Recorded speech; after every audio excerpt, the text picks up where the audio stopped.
From Storm Tracker 6, this is Forecast First, sponsored by Auto Owners Insurance. Simple human sense.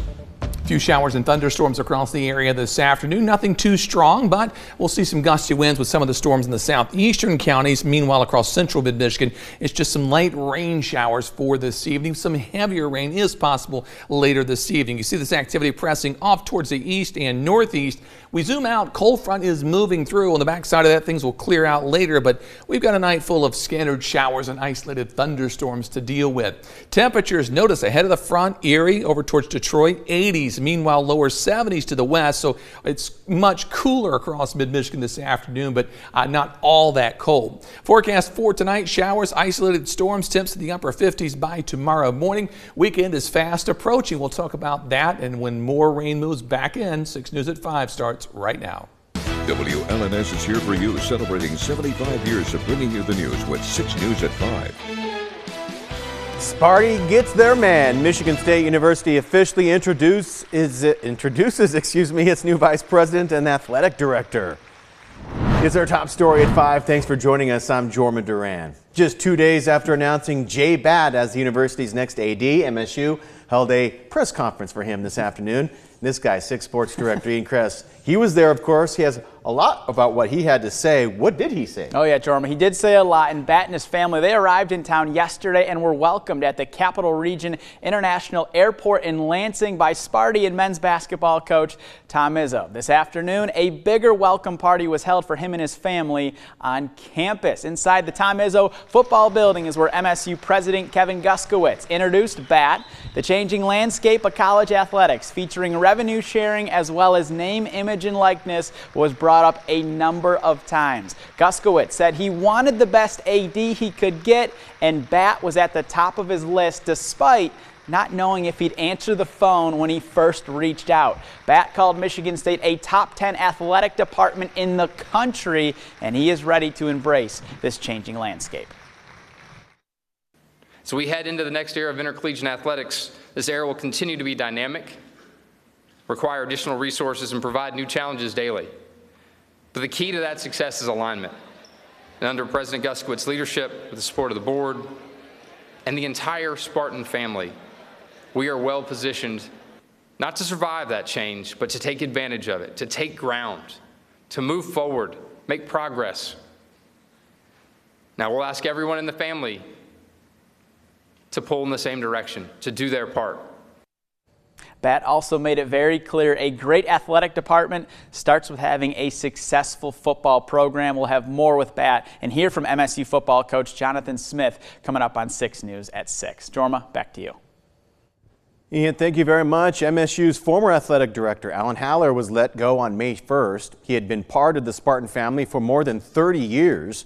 He released a statement after being let go, saying, "Being at the school has been one of the greatest honors of my life," adding that he consistently spoke up when he believed something was not right, but at times those decisions have not aligned with individuals in positions of significant influence. Another school reform petition drive is being drafted for the November 2026 statewide ballot, and this one features an income tax surcharge on those earning more than $500,000 a year. 6 News correspondent Tim Skubic is here for you now with a closer look at the new effort. The Michigan Education Justice Coalition is now drafting a statewide petition drive that would make major changes to Michigan schools, including raising new dollars by imposing a new income tax surcharge on the rich. Here's how it would work. Persons earning over $500,000 or more would pay the surcharge. Joint filers earning over $1 million would also pay, and that would raise about $4 billion new dollars for schools. This ballot proposal would also include built-in raises for teachers. It would eliminate standardized testing and earmark more money for emotional health care services in the schools. In addition, students could run for the local school board. Some already have that, and schools that could not meet because of bad weather would not have to worry about so-called missing count days because there would be none. they would be eliminated. In addition, suspending students or expelling them would also be eliminated. In all, some 34 diverse groups are part of this coalition, including the American Federation of Teachers in Detroit. The objective here is to present the petition to the State Board of Canvassers for approval and then get into the field to gather 422,000 names sometime this summer in order to put this on the ballot for 2026. Nobody from the coalition is willing to talk right now, but pollster Steve Mitchell is. How would this play on the ballot? A tax on the rich, Mr. Mitchell. This is the one that's actually going to be on the ballot, that this probably had the highest support and is therefore the one most likely to win. They think it's the one most likely to win. I'm not sure it's going to win. Why do people want to tax the rich? Because they think that they have been getting off without paying their fair share in the past, and they believe that their taxes are excessive. So this thing could fly on the ballot. I think it could fly. It's possible there could be competing education reform issues on the ballot, as we just reported this week that Rick Snyder's behind an effort to do the same thing. But his would not tax the rich. Here for you in Lansing, Tim Skubic, 6 News. Highlighting the importance of food assistance for Michiganders, warning that proposed federal cuts to the SNAP program would be devastating. She says, according to the Michigan State Budget Office, the proposed federal budget cuts will cost Michigan $900 million, which would threaten benefits for nearly 15% of the state's population. Republicans say the Trump administration is simply cutting unnecessary fat from the federal budget, something that was long overdue. An old building in downtown Lansing was met with the wrecking ball today. The Walter Neller building at 122 South Grand Avenue is being torn down after being red tagged in October 2016. Heavy machinery was called in to demolish the building. In recent years, vines were seen growing out of the windows and a tree had broken through the building's roof. A Lansing city official confirmed that the Granger Group is demolishing with plans to redevelop the site. Crews are working to fix a water main break in downtown Lansing. It happened near the intersection of Capitol Avenue and Washtenaw Street near the old Masonic Temple. There is plenty of water on the road, but no other real issues are being reported. Crew members say it could take up to 6 hours to fix, but as of 4 o'clock, there was still a large hole. In Owasso, the 48th annual Curwood Festival kicks off tomorrow. Officials say the event draws its name from American author James Oliver Curwood and his historic castle that he built as a writing studio. The festival will include activities for all ages.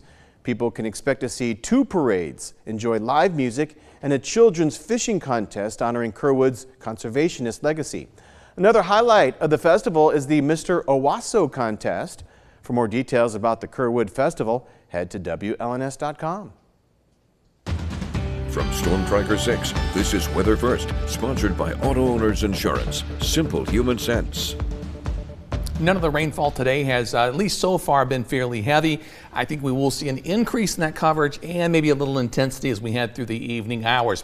A look at live Storm Tracker 6 Doppler radar. Again, nothing too terribly strong out there. One cell in southeastern portions of Eaton County, but what you notice is in the southwestern corner of the state, we're beginning to see a pickup in the overall intensity, a little red and yellow showing up, and that's shifting north and east. So we will see more rain out there for the evening hours. Strongest cell I've been tracking this afternoon so far has been across portions of Jackson County. Again, it's not terribly strong, but it's the strongest activity we've got. There's a look at the 3D Doppler, and these storms extend up to around 15,000 feet or so in the atmosphere. Not really high enough to get some strong winds down to the surface or produce much in the way of hail. Of course, we'll continue to watch it through the evening and overnight hours. We've got more rain, of course, on the way. We're not in the yellow, so a ½ an inch or more of precipitation over the next 5 days. In terms of the day-by-day look, Thursday morning, early chance for some showers, and that moves out. Friday actually looks okay now. Saturday, same thing. We'll see an increase in cloud cover, but very little chance of rainfall. Sunday afternoon, that's our change. We'll start out the day with sunshine, then rain moves in with some thunderstorms in the afternoon, and that will likely linger into Monday as well. Precision cast for this evening. Cold front continues to push through the region. We've got another bout of heavy rainfall possible this evening. By tomorrow morning, few leftover showers, and those quickly begin to move out. We'll get a little more in the way of sunshine as we move through the late afternoon and evening hours. Into Thursday night we go. One area of low pressure we're going to be watching will be moving into the UP during the day on Friday. For us, though, we'll have partly to mostly cloudy skies. Temperature-wise, doesn't look too bad, and this system to our north, for the most part, should pass by with little impact for us here in mid-Michigan. Just keep that in mind if you're traveling to the UP or northern lower Michigan. Temperature still 79 in Ann Arbor, 80 in Adrian compared to 63 in Lansing. So you can see that cold front, how it's making an impact on our temperatures as it continues to move through. On the Skyview network this afternoon, McLaren Cam temperature 64 degrees, high today 78. Current conditions in Grand Ledge similar with mostly cloudy skies and some rain showers moving through. We'll get these rainfall totals updated. They're kind of lagging behind today, but there has been some rain across the area. 77 was our high earlier in Grand Ledge. In Jackson, looks pretty soupy out there with that shower moving through. 71 the current temp. Today's high was up to 79. And finally in Hillsdale, our current temperature is holding at 76 after a high of 79. For tonight, some showers on the way, maybe a rumble of thunder, some locally heavy rainfall possible. For tomorrow, we'll begin to clear things out in the afternoon. Some sunshine by 5 o'clock with highs tomorrow in the mid-70s.